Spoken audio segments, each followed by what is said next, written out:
अंबेडकर इतने नाराज थे कि उन्होंने 1933 में एक घोषणा कर दी। महाराष्ट्र में एक स्थान है येवला, वहां उनकी एक सभा हुई और उस सभा में घोषणा की अंबेडकर जी ने, और उन्होंने मतलब 1933 के आसपास से वो धर्मांतरण के मूड में आ चुके थे। 33 में कहा कि देखो भाई, मैं हिंदू के रूप में पैदा हुआ, ये मेरे बस में नहीं था, पर मैं आप सबसे वायदा करता हूं कि मैं हिंदू के रूप में मरूंगा नहीं, क्योंकि ये मेरे बस में है। और ये वो पॉइंट है जहां पर उन्होंने हिंदू धर्म को खारिज करने की बात कही, क्योंकि हिंदू धर्म, उनका कहना है कि दुनिया का अकेला संगठित व्यवस्थित धर्म है जो अपने ही नागरिकों को मनुष्यों से नीचे मानता है। बाकी धर्मों में कम से कम आपको ये नजर नहीं आएगा कि धर्म का ही एक हिस्सा गैर मनुष्य मान लिया जाए। हिंदू धर्म में ऐसा डिस्क्रिमिनेशन था, कास्ट सिस्टम था, और इस जाति व्यवस्था ने एक समुदाय को इतना वंचित कर दिया, उसे मनुष्य मानने से मना कर दिया, कैसे फिर भरोसा करे। तो अंबेडकर इतने नाराज हो गए कि अंत में घोषणा कर दी कि मैं हिंदू धर्म छोड़ दूंगा, मरूंगा नहीं हिंदू के रूप में।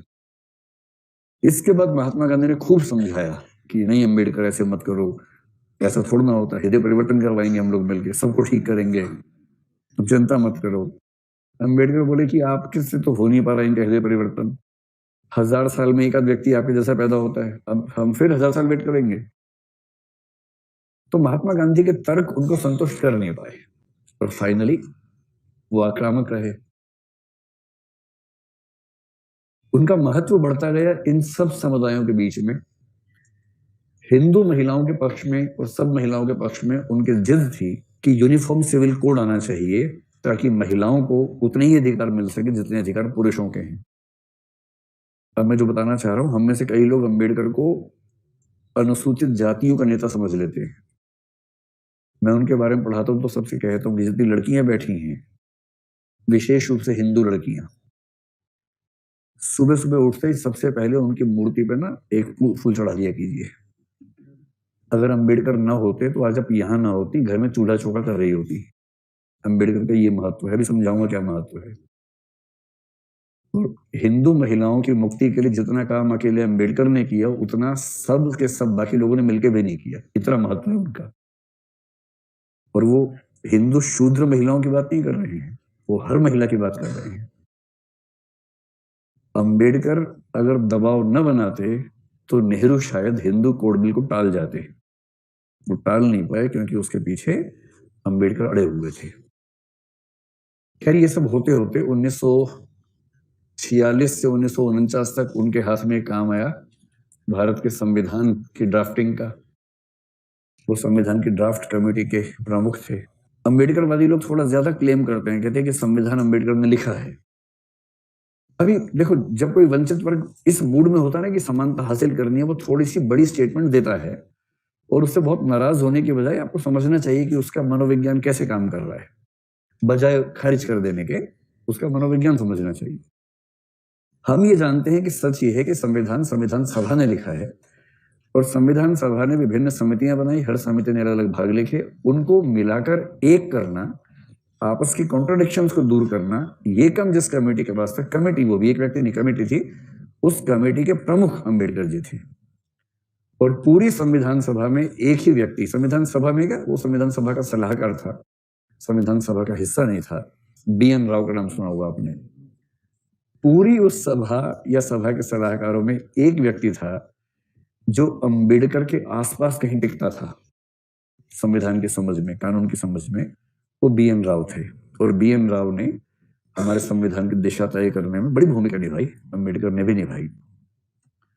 और क्योंकि संविधान अंबेडकर के हाथ में था, और क्योंकि महात्मा गांधी की इस प्रोसेस के बीच में मृत्यु हो गई थी, अंबेडकर ने कुछ कमाल तो संविधान में कर दिया। मूल अधिकारों में सबसे पहले 14 से 18 तक कौन सा अधिकार आया? सबसे पहले समानता का अधिकार। अगर उदारवादियों की चलती, पहले स्वतंत्रता का आता, फिर समानता का आता, पहले कौन सा आया, ये बड़ा महत्वपूर्ण है। और समानता के अधिकार की बात करते हुए अगर आप आर्टिकल 15 को पढ़ेंगे तो उसमें स्पष्ट रूप से लिखा है, कुएं, मंदिर आदि उन सब पे सबकी एंट्री उपलब्ध होगी। आप समझ सकते हैं कि उसके पीछे का भाव क्या है, दर्द क्या है। आर्टिकल 17 सीधे सीधे इसीलिए है, अस्पृश्यताकांत किया जाता है। महात्मा गांधी ने खूब कहा कि पंचायती राज को महत्व देना, पंचायती राज को महत्व देना। बीच में चिट्ठी लिखते थे संविधान सभा को। महात्मा गांधी बड़े आदमी थे, संविधान सभा तो बच्चे बैठे हुए थे, तो संविधान सभा का हिस्सा नहीं बने महात्मा गांधी। बोले तो बच्चे, मैं क्या करूंगा इसमें आके। तो बच्चे लोग संविधान बना रहे थे। महात्मा गांधी को पता लगा कि ये लोग पंचायती राज पे ध्यान नहीं दे रहे हैं। एक चिट्ठी लिख दी कि मुझे पता चल रहा है कि आप लोग पंचायती राज पे कम ध्यान दे रहे हैं, मेरी सलाह है कि उस पर ध्यान ज्यादा दें। भाव ये था कि वरना मैं अंडरस्टैंड कर दूंगा, ध्यान रखना। और गांधी जी अगर संविधान सभा के खिलाफ अनशन पे बैठ जाते, संविधान सभा की क्या हैसियत थी उनके सामने, सब पिट जाते हो किस दिन। तो सबने कहा नहीं हम ध्यान देंगे, ध्यान देंगे। फिर महात्मा गांधी का देहावसान हो गया। अंबेडकर पंचायती राज के घोर विरोधी थे। उनको अच्छे से पता था कि पंचायत के नाम पे जो दबंगई होती है गांव के अंदर, वो सवर्ण पुरुषों की ही होती है। अगर आपने अपने गांव की पंचायत देखी हो, एक तो जो पंचायत अभी बनती है 73rd 74th अमेंडमेंट के तहत, 73rd के तहत, उसमें तो आरक्षण हो गया थोड़ा बहुत।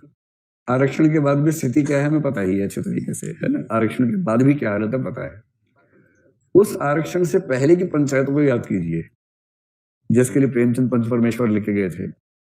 उन पंचायतों में कभी कोई औरत दिखी आप लोगों को, या हमेशा पुरुष ही दिखते हैं वहां पर? सारे के सारे सवर्ण बुढ़े पुरुष इकट्ठे हो जाते हैं। 3 शर्तें हैं उसमें होने की, सवर्ण होना, बुढ़ा होना, पुरुष होना। और अगर गांव के सवर्ण बुढ़े पुरुष सारे फैसले करेंगे तो समझ सकते हैं कि जो अवर्ण है उनके पक्ष में नहीं होगा, महिलाओं की भागीदारी होगी नहीं उसमें, और नवाचार की संभावना खत्म, सारे बुढ़े बैठे हैं। ऋषि अंबेडकर ने कहा कि असली अन्याय गांवों में होता है, और यदि ग्रामीण समाज को अन्याय से मुक्त करना है तो पंचायती राज को सबसे पहले खारिज करना होगा। अंतर देखिए, गांधी जी कह रहे कि पंचायत के बिना देश बढ़ेगा नहीं, और ये कह रहे कि जिस तरह से देश को बढ़ाना चाहते हैं वैसे हम नहीं बढ़ाना चाहते, हमें वो अन्याय नहीं चाहिए, हमें पंचायत नहीं चाहिए।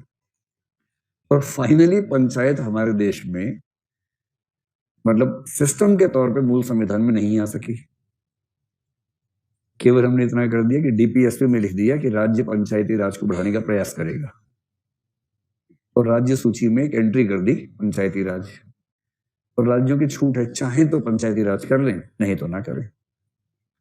ये तो बाद में 73rd अमेंडमेंट से ऐसा हुआ कि पंचायती राज एक कंपल्सरी सिस्टम बन गया, उससे पहले कहां सिस्टम था।